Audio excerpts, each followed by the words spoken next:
If you think Google Maps is smart, bring it to Banaras. Bhai, getting lost in these crazy gullies is a rite of passage.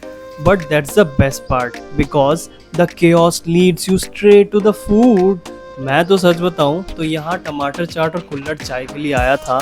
After dodging traffic and the chaos, that first sip of chai feels like city saying, थोड़ा रुक जाओ, थोड़ा ठंड पाओ. From a peaceful sunrise on a wooden boat to a mind-blowing energy of Ganga आरती, यहाँ एक extreme madness है और दूसरी तरफ एक अलग ही सुकून है. So चलो फिर, grab your chai and let's dive into Banaras.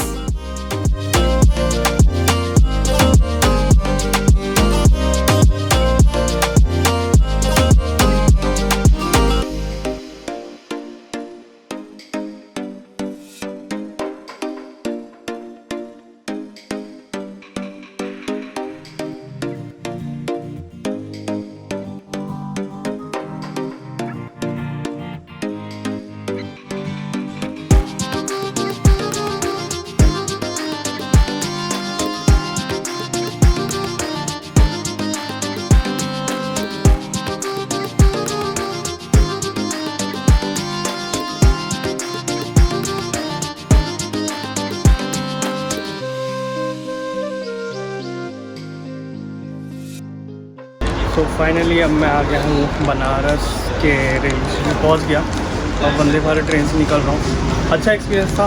अब जा रहे हैं नीचे.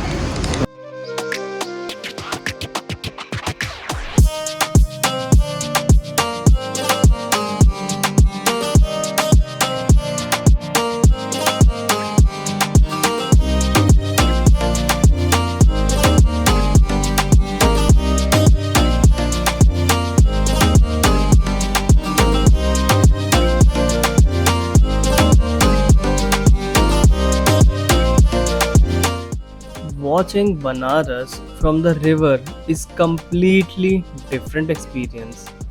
As the boat glides, the first thing that catches your eye is this massive, beautiful painting of Mahadev on the ghat walls.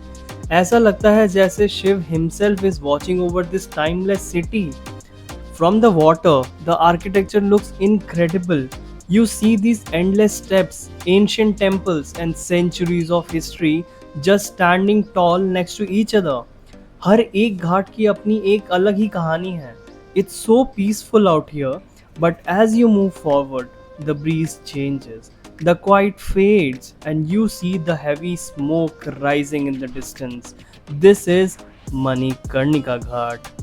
The eternal fire that never goes out. यहाँ आकर realize होता है how fragile life is and how beautiful the reality of this city truly is. Life and death side by side, सिर्फ और सिर्फ बनारस में.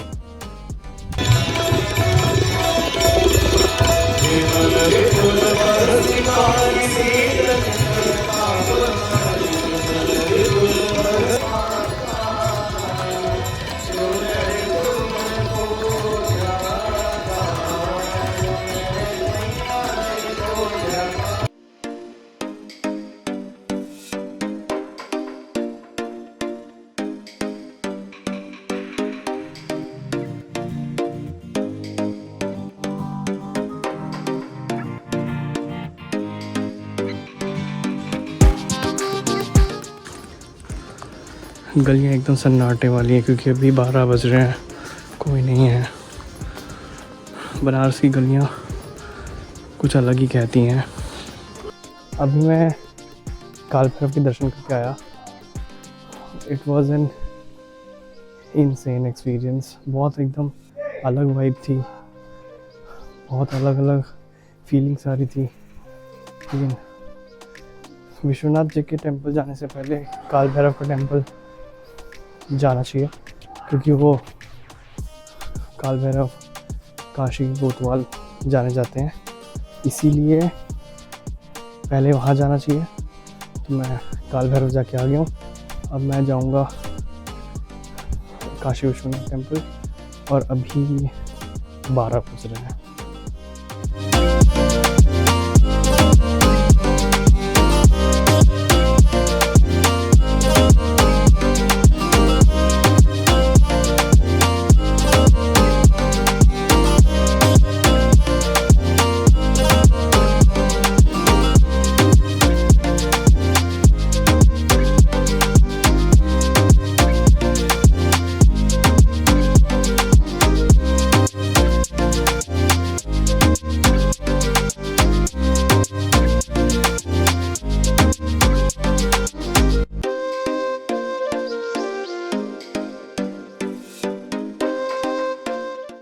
Just a few kilometers away from the chaotic ghats, we are entering a completely different world. Welcome to Sarnath. यहाँ पैर रखते ही अलग ही शांति मिलती है.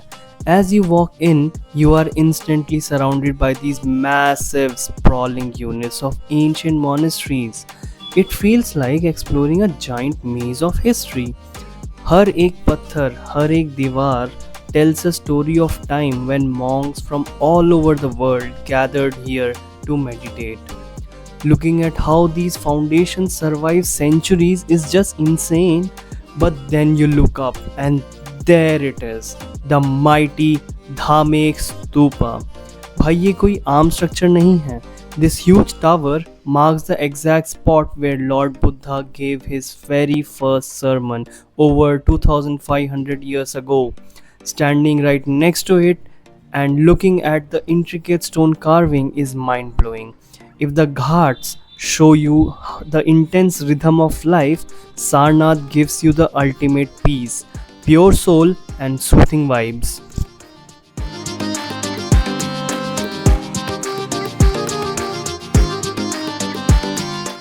बनारस ऐसा शहर है जो तुरंत नहीं खुलता. ये आपको धीरे धीरे इम्प्रेस करता है. पहले आपको देखता है, फिर आपकी जल्दी नोटिस करता है और तब आपको धीमा कर देता है. सुबह जब ये शहर जागता है तो अलार्म से नहीं, मंत्रों से जागता है. गंगा बह रही होती है जैसे उसे कहीं पहुंचने की जल्दी ना हो. सूरज उगता है मगर किसी को अनाउंस नहीं करता. अब मैं बस देख रहा होता हूँ क्योंकि बनारस में देखना काफ़ी है. लोग यहाँ स्नान करते हैं तो कोई दुआ मांगता है या तो कोई गंगा छू लेता है. लगता है हर कोई यहाँ पे अपने अपने तरीके से हल्का होना चाहता है. मैंने सुना है कि गंगा पाप धोती है, लेकिन मुझे लगता है कि गंगा पाप नहीं, गंगा शोर धोती है. वो शोर जो हम रोज़ अपने अंदर लेके घूमते रहते हैं. बनारस सुंदर दिखने की कोशिश नहीं करता. ये शहर सच्चा है और सच्चाई थोड़ी मेसी होती है. आज मैं कहीं पहुंचने के लिए नहीं चल रहा. आज मैं बस चल रहा हूँ. आज मैंने कोई गूगल मैप्स फॉलो नहीं किए. आज मैंने गंगा को फॉलो किया और गंगा ने मुझे कहीं नहीं पहुंचाया, बस रोक दिया. कभी कभी ज़िंदगी का बेस्ट मोमेंट यही होता है जब हम रुक जाते हैं, जब हम थम जाते हैं. और बनारस एक ऐसी सिटी है जहाँ पे हम बहुत स्लो हो जाते हैं. बनारस बहुत स्लो सिटी है. बनारस को हम महादेव की नगरी कहते हैं. मुझे नहीं पता यहाँ पे भगवान बसते हैं या नहीं, लेकिन मुझे इतना ज़रूर पता है कि यहाँ विश्वास ज़रूर बसता है. हर उस आग में, हर उस इंसान में, हर उस जुड़े हुए हाथ में और हर उस चुपचाप खड़े इंसान में जो भीड़ में महादेव को प्रणाम कर रहा है. मैं यहाँ पे जवाब ढूंढने आया था, लेकिन जवाब तो मिला नहीं. लेकिन एक चीज़ ज़रूर समझ में आई कि हर प्रॉब्लम का सॉल्यूशन नहीं मिलता, हर सवाल का जवाब नहीं मिलता, और फिर भी ज़िंदगी तो चलती रहती है. So this is Banaras.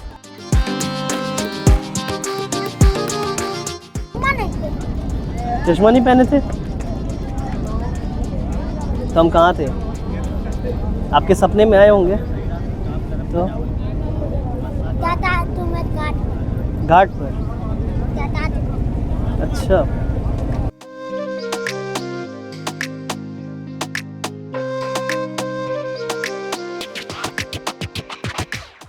Kashi में शिव प्रत्येक जीव को राम नाम का तारक मंत्र देकर मुक्त करते हैं. इसलिए बहुत क्लोज मैसेज दे रहे हैं तुमको. जिंदगी जब तक रहेगी फुर्सत ना होगी काम से. कुछ भी तुम हो सकते हो कि भाई जॉब क्रिएटर हो सकते हो, या कहीं तुम मल्टीनेशनल कंपनी से अटैच हो सकते हो. बिजनेसमैन के घर में तुम्हारी पैदाइश हो सकती है. कुछ ना कुछ किसी न किसी रूटीन में अपने आप को तुमने एब्जॉर्व कर रखा है. तो सारे जिंदगी तुमको मशीन की तरह चलते ही नहीं रहना। जिंदगी जब तक रहेगी फुर्सत न होगी काम से। कुछ समय ऐसा निकालो, प्रेम कर लो राम से। कुछ समय का मतलब 24 आवर्स में एटलीस्ट हमको एक फ्यू सेकंड्स अपने लिए पर्सनल, अपने लाइफ के लिए रिजर्व रखना है, जिसमें हम उस सुपर पावर के बारे में सोचें जो इस मटेरियलिस्टिक वर्ल्ड का क्रिएटर है। सारी हमारे लाइफ को कंज्यूम करने के लिए, एंजॉय करने के लिए सारी फैसिलिटीज़ जिसने हमको प्रोवाइड कराई है, उस सुपर पावर के लिए हम अपना ग्रेटफुलनेस शो कर सकें, उसके लिए कुछ समय निकालें। या हम मॉरली हम लोग बाउंड हैं। वो है मैसेज। पृथ्वी सुचेतुना स्वस्तिनारण्योष्मा जातारि वरितावपूरा।